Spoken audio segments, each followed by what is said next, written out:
Chapter number 10 alkyl halides में तीन बड़े अहम शॉर्ट आंसर क्वेश्चन हैं। एग्जाम के दिन हैं, इसलिए क्वेश्चन वाइज हम इन चैप्टर्स को डिस्कस कर रहे हैं। तो ये तीन जो शॉर्ट आंसर क्वेश्चंस हैं with reference to their concept, हम उनको डिस्कस करने जा रहे हैं। तो पहला जो शॉर्ट आंसर क्वेश्चन है वो बनता है बॉन्ड एनर्जी फैक्टर टॉपिक से, कि how bond energy factor decides the reactivity of alkyl halides. तो बॉन्ड एनर्जी फैक्टर क्या डिसाइड करता है कि जो अल्काइल आयोडाइड्स हैं they are most reactive as compare to alkyl bromides, alkyl chlorides, while alkyl fluorides are least reactive alkyl halides. इनकी वजाहत के लिए हमें बॉन्ड एनर्जी टेबल की जरूरत है। Bond energy, amount of energy जो किसी भी तरह के 1 मोल ऑफ या एवोगैड्रोस नंबर ऑफ बॉन्ड्स को ब्रेक करने के लिए रिक्वायर्ड होती है। इससे हमें पता चलता है बॉन्ड एनर्जी से कि कोई भी बॉन्ड कितना स्ट्रांग है। तो बॉन्ड एनर्जी जो डाटा है उससे हमें पता चल रहा है कि जो अल्काइल हैलाइड्स के अंदर डिफरेंट बॉन्ड्स होते हैं उसमें कार्बन फ्लोरीन बॉन्ड सबसे ज्यादा स्ट्रांग है और कार्बन आयोडीन बॉन्ड सबसे वीक है। जब रिएक्ट करने के लिए अल्काइल हैलाइड मॉलिक्यूल्स जो हैं वो दूसरे न्यूक्लियोफाइल्स के मॉलिक्यूल से टकराएंगे तो रिएक्शन तभी होगा जब बॉन्ड ब्रेक करेंगे। कोई भी बॉन्ड जितना आसानी से ब्रेक करता है वो कंपाउंड उतना ही ज्यादा रिएक्टिव होता है। तो ये इसके अंदर कॉन्सेप्ट है कि अगर मॉलिक्यूल्स के टकराने में बॉन्ड ब्रेक करते हैं रिएक्शन होता है, बॉन्ड आसानी से ब्रेक करते हैं रिएक्शन ज्यादा होता है, तेज रफ्तार होता है, उसकी स्पीड रेट ज्यादा होती है। तो ऐसे कंपाउंड्स जिनके बॉन्ड वीक हों they are reactive.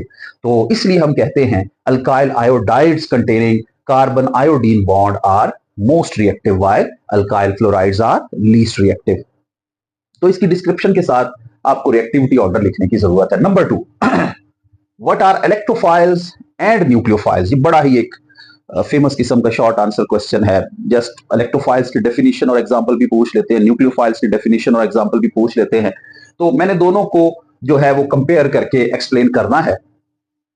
Electrophiles electron loving, मतलब which that species which is in search of negative charge। Electrons पे नेगेटिव चार्ज होता है तो ये इलेक्ट्रॉन लविंग तभी होगा जब इस पे पॉजिटिव चार्ज होगा या पार्शियल पॉजिटिव चार्ज होगा। जैसे मिसाल के तौर पे H पॉजिटिव आयन है, नाइट्रोनियम आयन है, ठीक है, मिथाइल कार्बोकेटायन है।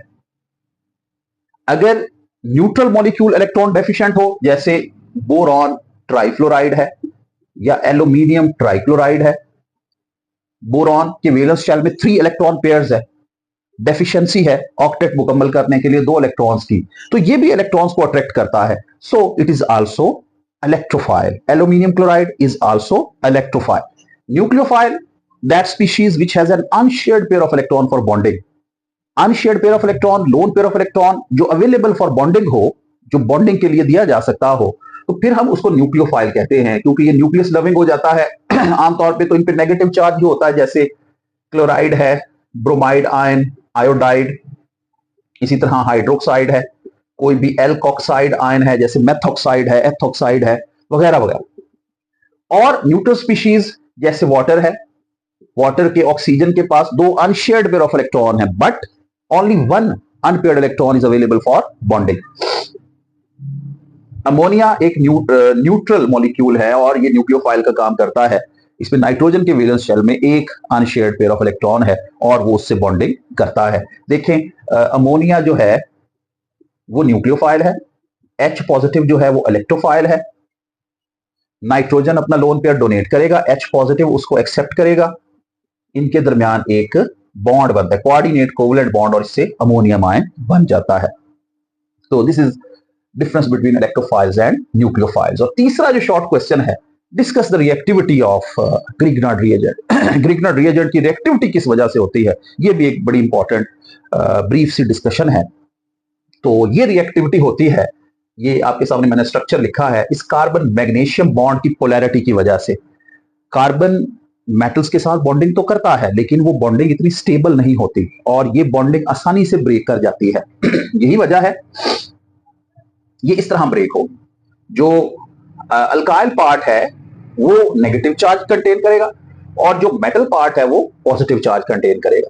जब भी अल्काइल हैलाइड का मॉलिक्यूल किसी दूसरे मॉलिक्यूल से, जैसे वाटर है, जैसे अल्कोहल है, कार्बन डाइऑक्साइड, उससे टकराएगा तो इसके दो टुकड़े बनेंगे, एक न्यूक्लियोफिलिक पार्ट जिससे आगे जाके ये किसी भी इलेक्ट्रोफिलिक सेंटर पे अटैक करेगा। से आप इसको रिएक्ट करवाना चाहते हैं वाटर से, तो वाटर में पार्शियल पॉजिटिव हाइड्रोजन होता है, तो इसको मिलेगा चांस इसके ऊपर अटैक करने का। अटैक करने का मतलब है इसके वेलेंस शेल में ये अपने लोन पेयर ऑफ इलेक्ट्रॉन को एंटर करेगा और उसके साथ कोऑर्डिनेट कोवलेंट बॉन्ड बनाएगा, जिसकी वजह से फिर ये बॉन्ड टूट जाएगा और ये हाइड्रोक्साइड आयन बन के अलग हो जाएगा।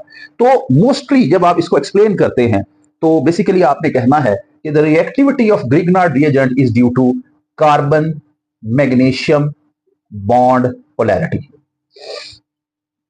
इस बॉन्ड के पोलर होने की वजह से ये रिएक्टिव होता है और ये ऐसा पोलर बॉन्ड है जो वीक बॉन्ड है, इजीली ब्रेकेबल है। So therefore Grignard reagent is very reactive